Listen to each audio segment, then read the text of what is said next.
Hello viewer, welcome to Be Your Own C.E.O. Show. Be Your Own C.E.O. Show helps you uplift your dignity at all time. It doesn't matter where you're born from. It doesn't matter the background you're coming from. Today I'm so happy to have one honored visitor.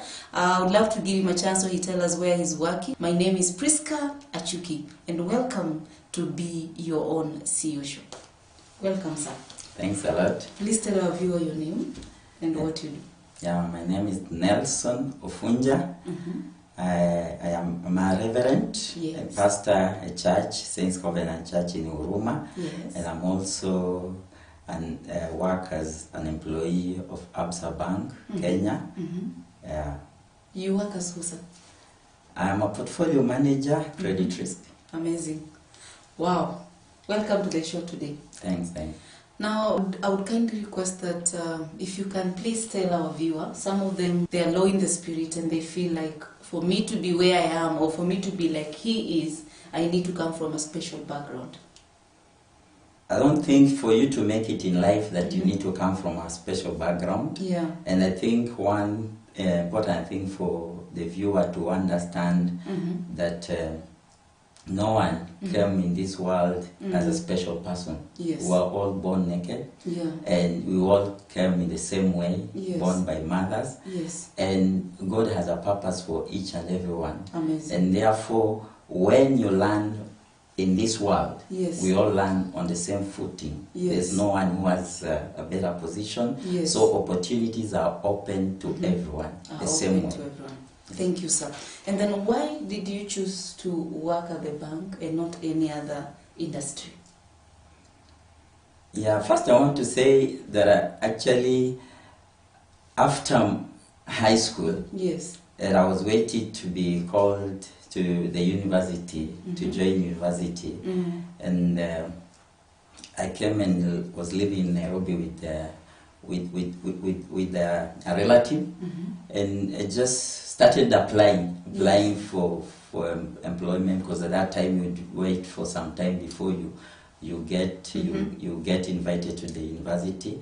So when I got opportunity, actually I thought of being a banker because the person I was living with was a banker. So you were influenced by... Yes. Yeah. So I admired how it was, even though this person was a driver, but I loved the way he used to put on. I loved the way he was smart. Then I said, I want to be a banker. So I asked him, what do I need to do? He said, just apply. So I applied actually in many banks. And then I was called for a temporary job for 6 months at Barclays Bank, now Absa. Now Absa, and you're there up to today. So I applied and I got regrets from other banks, but I got an opportunity and it was just a temporary one. I love the other part. You got regrets from the other bank. Yes. What kept you going to continue doing the same thing? Actually, I first got a number of regrets. Wow. But then I believed, and one thing I loved is that you need to have actually people around you, people who encourage you. Thank you. And this man actually told me, don't be discouraged. Actually, when I look at you, you're a bright man, you did well in maths. I know you can do very well in the maths. Yes. Whoa. So Okay. I believed and continued. So you believed and continued. Yes. Yeah, there's something else you said that you admired how his life was. Yes. So that means that the company you associate with dictates what you become tomorrow. Exactly. So be it that you were in a group of drunkards, you would have ended up a drunkard. Yes. Okay. And I think I want to tell you that, like in my time when I finished school, at home, before I came to Nairobi, I had opportunity even after school. I would even go to the shopping center, relax there, like other young men who had finished school. I would see them there. But you know what I chose? Because that time, my dad did not have a husband who would take the cows back, and I had finished school, I had passed well.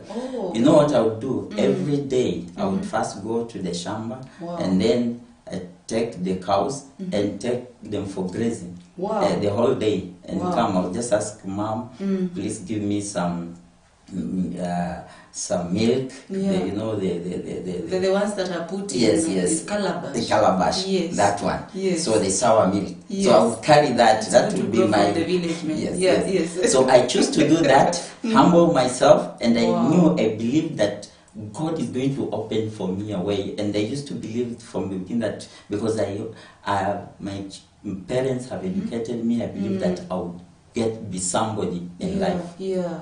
What were your low moments throughout your life? Can you please give us an incident where you were at the lowest point? At the lowest point? Yes.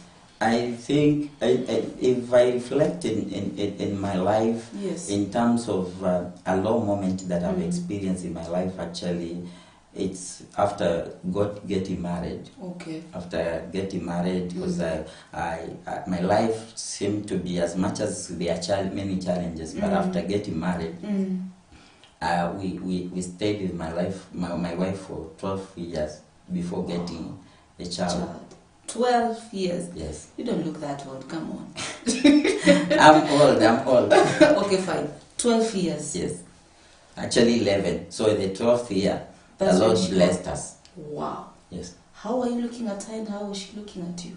Because I can imagine the pressure. The pressure. Yeah, I believe you had pressure from both sides. Yes. There was a lot of pressure, even from friends, from relatives. Oh. But because there's power of believing, when you believe that God will give you, even if it's a job, whatever it is. Because sometimes people think maybe if I'm missing this in life, maybe that is what would give me a lot of depression and pressure or stress. Yeah. But anything whatever it is, you may feel that it will depress you, but if you trust and believe that you will actually achieve it, you'll get it in life. It will get through. Yes. You didn't think of marrying? No, not really. Because, like when you choose somebody, a partner in life, and you also a believer, and you know God, you know that it's God who brings the two of you together. And first, before you marry somebody, I think you need to love somebody. Oh, they should hear that. Yes, okay. You have to love somebody. And you will love somebody as also a servant of God. The Bible tells us that first, if you love somebody, then love does not hurt. So if I hurt her or she hurts me because of something that you're missing, then it means there's no love. So at the first place, it means that you are not connected through love. Are you sure you're not in the wrong sanctuary, sir?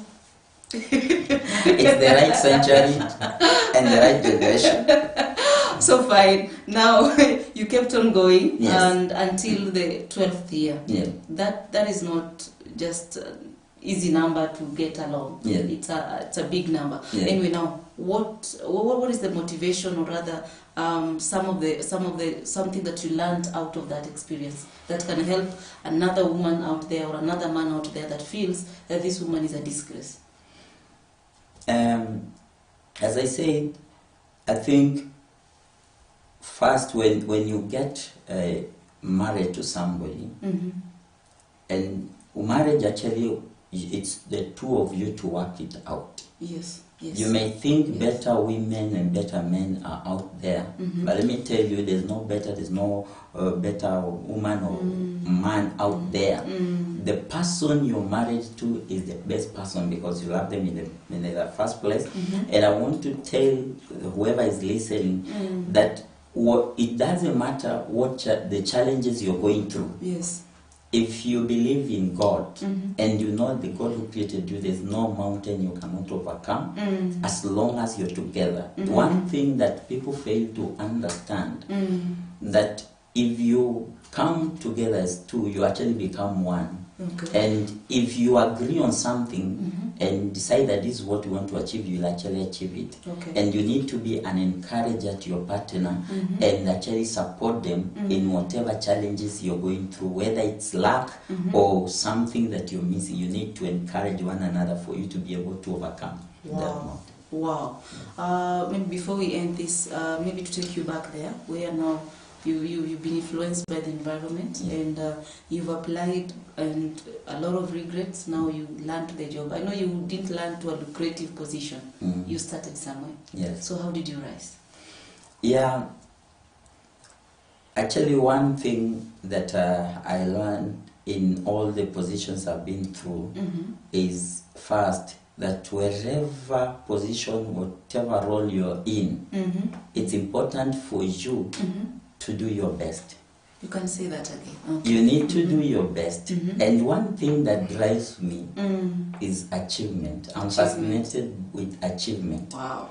So when I'm in a position, what I try to do is to find out what I can do to differentiate myself from everyone else. Wow. So you go for the best. I go for the best. Amazing. And first, I don't myself. It's people are different. Yeah. But sometimes people put money ahead. But myself first, and I never want to also push for recognition. Actually, I would do something and let someone else take credit for it. Credit for some time. Yes. Wow. Okay, let me sit there. Yes. So, not common in our today's generation. Yes. And I think if you want actually to be able to that's humility. To achieve and be able to actually come out and grow, what you need to do is to show the world your best. Wow. Because people will not follow you or be drawn to you unless because of what you shout about, but what they see you do. Let your actions speak for you. Yes. I'm so excited. Yes, yes. So now that continued and that continued, and I think everywhere I've gone, what I would do when I get to a new position, first what I always try to do is that I want to bring improvement. Yes. And I want to that if I leave that place, actually people will say he was here. Amazing. And what I would do is look for something. I look actually for problems, because actually I am a person who likes ideas, new ideas, and make sure that ideas are turned into reality. Yes. So what I would do is when I go somewhere I'm new, I will listen to actually people's problems. Wow. And problems are opportunities. And that is what makes us famous. Yes. Giving solutions. So every time, because if you go to an organization, you will actually go to some places where you will find even people say Nelson's either this was done by Nelson, and I'm saying I'm whatever, and people who know me, who work with me, they will tell you. And it's not, I know our organization is an international organization. Wow. I have even developed a system that is being used in entire Africa. Wow. Just because I listen to people's problems, and I want to tell someone, whoever is listening, sometimes you don't need to be a manager, you don't need to be someone you think a supervisor to make a difference. Wherever you are, even if it's in your house, you can actually make a difference. You can make a difference in your estate. Wow. Just listen to issues that people have. People who have made it in life, they actually listen to people's problems and provide solutions. Yes. Wow. Ooh. Okay. I'm so excited about that. I keep on telling us that all the time, for you to be called the richest man in the world, you must be a solution provider. Yes. You must identify a problem and provide the solution. Now, just as we wind up, them that want to be like you, and they're wondering, okay, how can I get to be the way he is? Or in their thoughts, they're like, okay, what kind of area or how am I supposed to behave? Can you please tell them or encourage them or tell them how to go about it? Yeah. I think number one is just to first believe that you can actually make it in life. Yes. People actually lower their expectations. Yes. You first look at your background, you look at where you come from, you look at your certificates, you look at limitations. And therefore, once made it in your village. So you actually box yourself before you're boxed. So you actually, and you see, if I want to say that your expectations actually will become your reality. Wow. And if you expect to be small, you will become small. Wow. So expand your expectations. Upstairs. Yeah. Go and make your horizon, be more than what you you think you can achieve, but just believe that I can do it. But then what you need to do, then if you build an expectation, you see, if you have an idea remains an idea until it's put into action. Alright, so we'll die with it. We will never know even you existed. Yes. Thank you. If you think you want to be a CEO, and we are in this program be a of be a CEO. Yes. Actually, there are things that you start doing. You will not be somebody's CEO, and you cannot be your own. You cannot manage. Manage yourself before you manage others. Thank you. Brush your teeth. You know what happens in the world is that you go to bed. you cannot produce better results out of people when you cannot produce better results out of yourself. So start working on yourself. What is it? If you want to, you may say, I don't have finances to go to class or to school or to college, but nowadays with the social media on your phone, you can be able to learn a lot of things. Learn something. If there's something you can do, even if it's in the society supporting, do something. And say, as I do this, God help me, I want to be here. And God will make your expectations come to reality. Don't limit your expectations, lift them, and you will get far. Thank you. Wow, that is so amazing. That is so amazing. Thank you so much for finding time to be part of this show. Thanks. And thank you for changing a life out there.